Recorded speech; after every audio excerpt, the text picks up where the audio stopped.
deeper, and also as we ensure that the bill that is in the House is fast-tracked, so that we don't sit here next year again. Because we can't be here every time saying that our farmers are suffering and nothing tangible is taking place.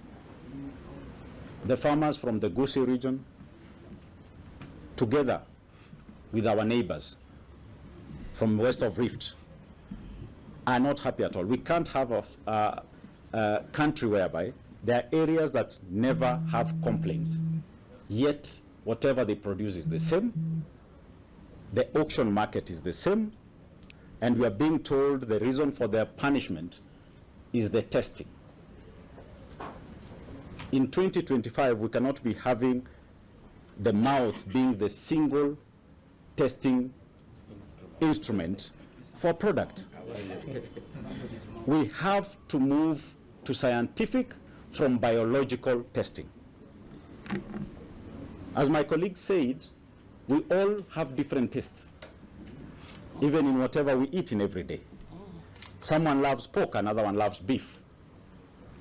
How can this person be the expert who says the tea from factory X, and coincidentally, tea is from the east of the Rift, suddenly are always having a greater value?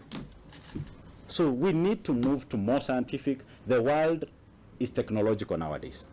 And it's so sad that it's only in Kenya, the mouth is where we are still stuck, to the pains and cries of our people. Enough is enough, and as the leaders from that side, we've said enough is enough. We are not going to sit here again watching our farmers suffer. And to the management of KTDA, whatever cartels that are in there, once the ad hoc committee comes out with a resolution, we'll have to tackle the cartels for once and for all. We can't have a few people enriching themselves at the expense of the millions of farmers out there. Thank you.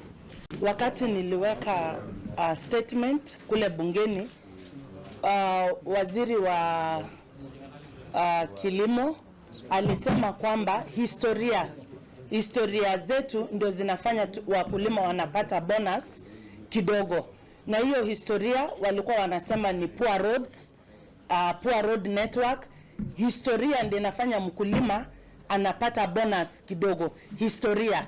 Sasa tunashangaa mkulima anahusika aje na historia alafu anapata bonus kidogo. Kwanza hilo jibu, hadi wa sasa waziri wa kilimo anafuata kuresign kwa sababu ameua wakulima wote wa chai. Hii hata si kitu tuchukue signatures kama wajumbe tumtoe ofisini. Yeye mwenyewe anafaa kujitoa kwa sababu ameshindwa kazi. Ya pili, wanasema wakulima chai yao kutoka Kericho, Gusii na Western is of poor quality. Ukiuliza poor quality ni nini, wanasema hawachukui two birds and a bad. Na hiyo ndio wakulima wanafanya. Kwa hivyo wametafuta an excuse to pay our farmers hii pesa kidogo. Ya pili, ya tatu, kutest hii chai na mdomo. Kwanza ukitest hii chai yetu inatoka Gusii, Kericho na Western, it is actually the best quality. Kuna wakati tuko kule bungeni tunapata wameandika tea from Kericho, best quality. Sijaiona Murang'a best quality, Kiambu best quality.